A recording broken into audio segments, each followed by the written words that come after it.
Bienvenidos a Milenio Mercados en Perspectiva, aquí como todas las semanas con el licenciado Jorge Gordillo, director de Estudios Económicos de Cibanco, y su servidor Manuel Somoza, para platicar de temas económico-financieros en México y en el mundo. Y esta semana realmente hay muchos temas que tratar. Está la caída de las bolsas, está el tema del petróleo, están las medidas que han puesto algunos países para poder paliar la crisis económica que se avecina, y luego vamos a hablar en concreto de México y algunas medidas que implementó el Banco Central. Primero yo empezaría diciendo que el daño en las economías lo va a comentar Gordillo, aunque ahí todavía es temprano para saber cuál va a ser toda vez que no hay una cura definitiva ni una vacuna. Entonces no sabemos el tiempo que le va a tomar a las economías regresar a la normalidad, y de esto va a depender en mucho el daño económico que se cause. Sin embargo, lo que sí ha sido inmediato es el daño en los mercados bursátiles. Por ejemplo, vemos que en lo que va de este año, en la moneda local, en dólares, el Dow ha perdido el 17%, el Standard & Poor's el 13%, el Nasdaq nada más el 5%, el sector tecnológico es el que más se ha defendido, donde están acciones como Apple, como Amazon, como Google, como Netflix, las que usted conoce perfectamente bien. La Bolsa Mexicana de Valores tiene una caída en pesos del 20.9%, y también las bolsas europeas caídas, medidas en el Eurostock 600 de alrededor de 20%. Esto realmente es insólito, son caídas muy importantes, y lo que quisiera decir es que eran mucho peores al 31 de marzo.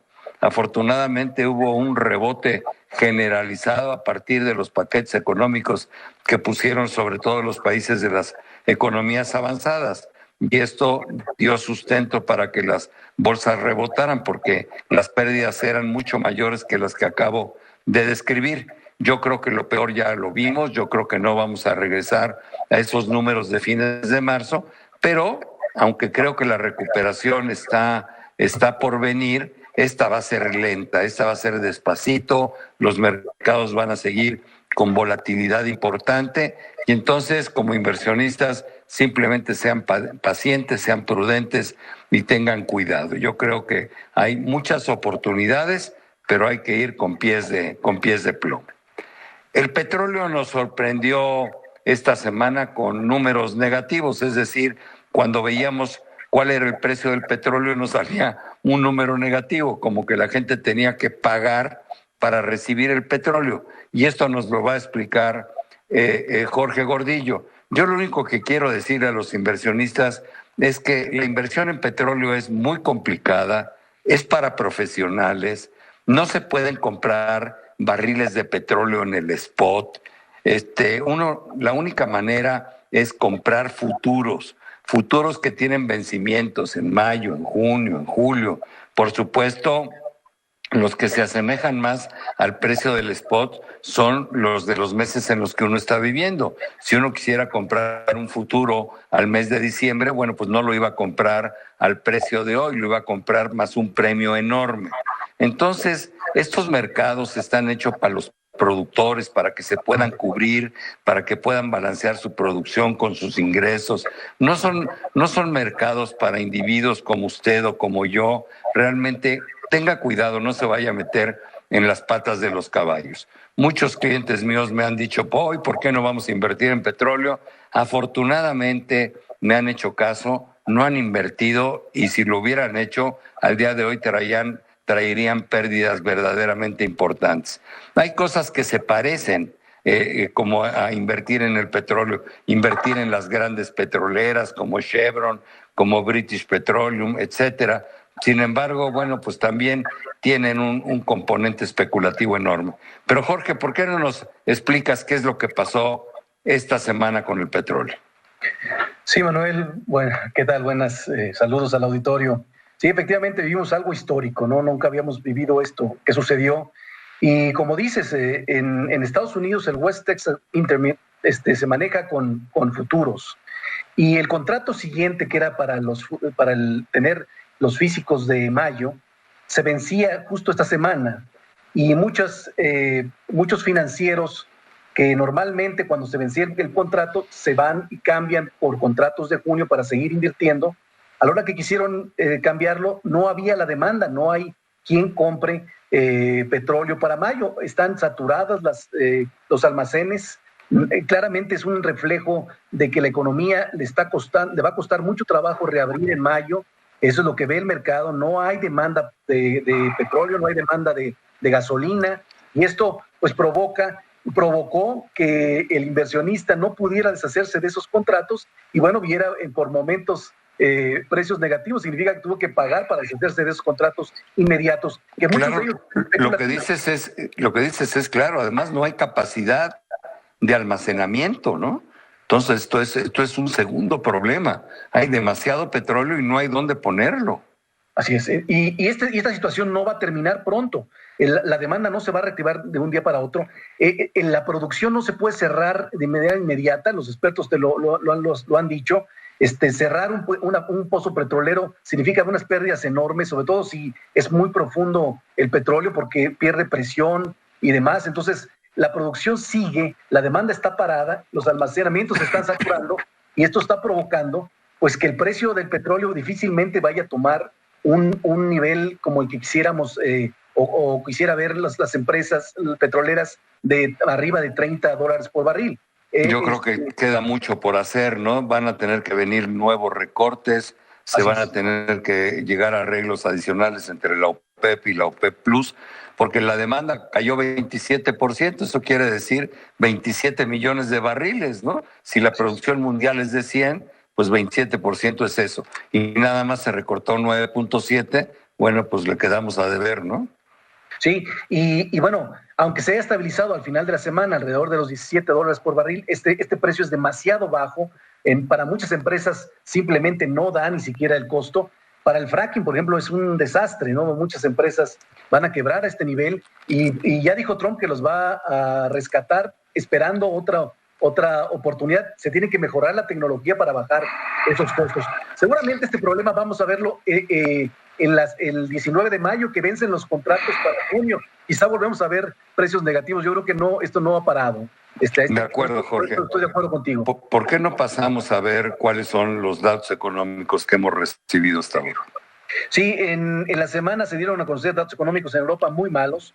El PMI, que son las preguntas que se le hacen a los compradores de las principales empresas, se cayó a 33 puntos. Normalmente el nivel 50 significa divide entre la contracción y la expansión. Bueno, bajó casi 20% en el mes de abril. Ya son datos de abril, por eso son muy importantes.